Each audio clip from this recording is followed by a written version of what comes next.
Yo, what is good, guys? It is your boy Scumpy bringing you another Modern Warfare 3 gameplay video on the map Arcade. And I'm really pumped up today because I brought you this exceptional gameplay. And it's actually a double MOAB. And I haven't been posting a lot of double MOABs recently on my channel simply because I don't play Modern Warfare 3 public matches as much as I, want to. I just don't enjoy the game as much, but I still enjoy it from time to time. It's just really off and on. It's like a love-hate relationship with the game. And whenever I get home from the gym on Monday, Wednesdays, and Fridays, I'm absolutely dead. I'm like a zombie. And then on Tuesdays and Thursdays, I'll do, live commentaries and other things such as that.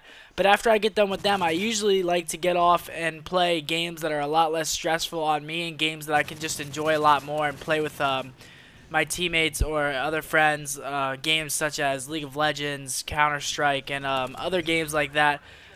But Borderlands 2 is on the way, and I'll talk about that a little bit later in this video. But today I really wanted to give you guys an update as to what is going on with my ProAm team. If you guys follow me on Twitter, you've been seeing me asking for one player a lot, and I did tell you guys that I had a set team going into it in one of my most recent videos. Actually, it was posted a couple days ago. If you haven't seen it, go check it out. It gives you a little bit of insight as to what tournament I'm talking about. But Bevels, one of our players, decided to wait to get a flight but tell us that he was going to the event, and he pretty much promised us that he was going to be able to go, and that there wasn't going to be any sort of problems that we would encounter on the way to the event. And we actually were playing in some team scrims a couple nights ago. I believe I live streamed it, and we were doing really well. Like, we were smacking the hell out of teams, and we played pretty well.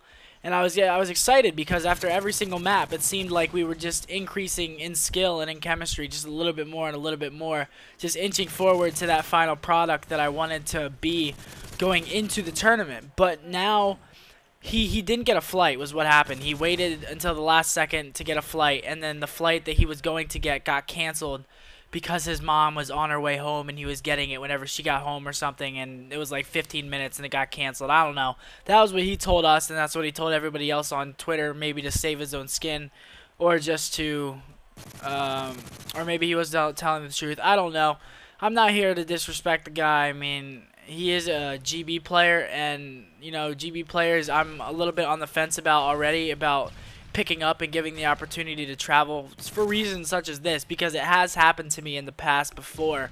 This isn't the first time that I've asked somebody to do a tournament with me and they say yeah 100%, and then they just dip out last second. Like, it's not like it's uncommon to see from Game Battles players, and I know not all of them do it, so don't take that offensively if you're strictly a Game Battles player.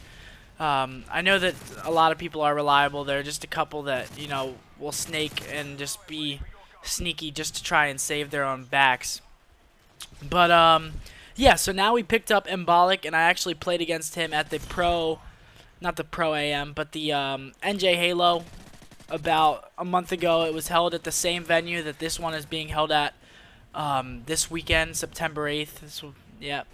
And he was actually a really good player, and we had to pick up somebody last minute. There aren't a lot of free agents left, so we pretty much had to go with the flow, pick up somebody before it's just got too late and we couldn't pick up anybody.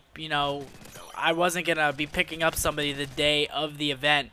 That just wouldn't be logical. I mean, I would like to have a set team.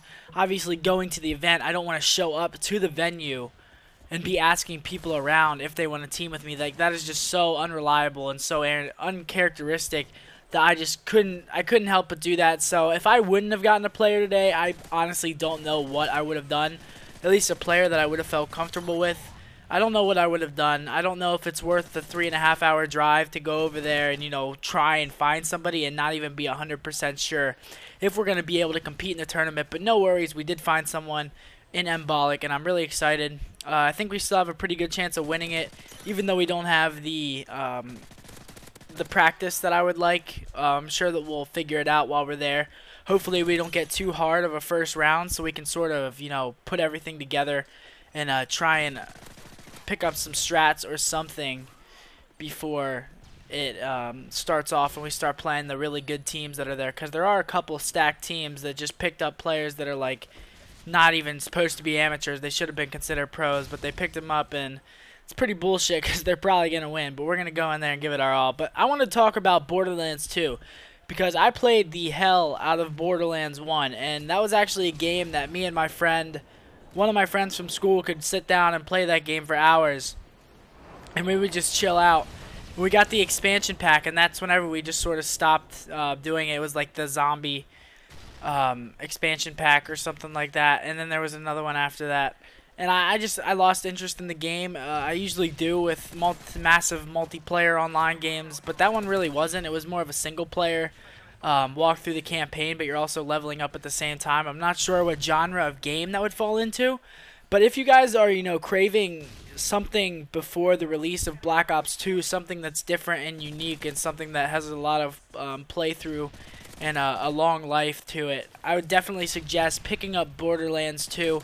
It comes out September 8th, and I'm probably going to be playing the hell out of it. I'm not going to be posting videos about it unless, you know, a very large majority of the comments on this video say I want you to post videos of it. And if you guys do want to see videos of it, feel free to post in the comment section below, letting me know that you want to see videos of it. And if I do see a lot of them, I will attempt it, and I'll do like a trial run and see how that goes. And then if that goes well, then I'll obviously upload a lot more for you guys to enjoy. But yeah, Borderlands 2 is just it's going to be such a sweet game. Like they said in an interview that no one gun will be the same. That is insane, because if you played Borderlands 1, you know the amount of guns that they had in that game, and there was just so many guns in that game, and there wasn't really a lot of repeats in that game either. So I'm just really excited to see what they're going to do and how much creativity they put into the guns in the environment. And obviously there's a lot of returning people coming back to the game, like Dr. Zed, Claptrap, and other people such as that. And the classes actually look really sweet too. There's 4 or 5 classes. I'm not sure exactly how many. I think there's 4 or 5 around. And one of them's like a ninja. He has like a sword or something. So I'm going to be playing the hell out of that one. I can already tell you guys that. But yeah, I just want to talk about the gameplay now a little bit more to wrap up the video, as it is coming to an end. And so in this gameplay, I was using the rapid fire silenced MP7 with the red tiger camo, as you can see. And what I was really just doing on this map, I don't even know. These kids were pretty bad, and I was just running. Like, I usually play a lot more conservative, and that's usually what gets me killed. But in this map, I actually just run around a lot, and I challenge a lot of the choke points. And if you don't know what a choke point is, it's a doorway or a lane leading to an important part of the map. But there you see me calling my first MOAB. I'm going to call in the second one here shortly. But the video is wrapping up, guys, and if you did enjoy, please make sure to leave a like and a favorite. I will start grinding the hell out of this game. I really do want to start pumping out gameplays like this, you know, maybe once or twice every week, but it's a lot harder to get whenever you're playing solo than whenever you're playing with a party, and I don't like to play with a party. I like to try and get really good gameplay solo. But I hope you guys enjoyed the gameplay. Take it easy. Peace.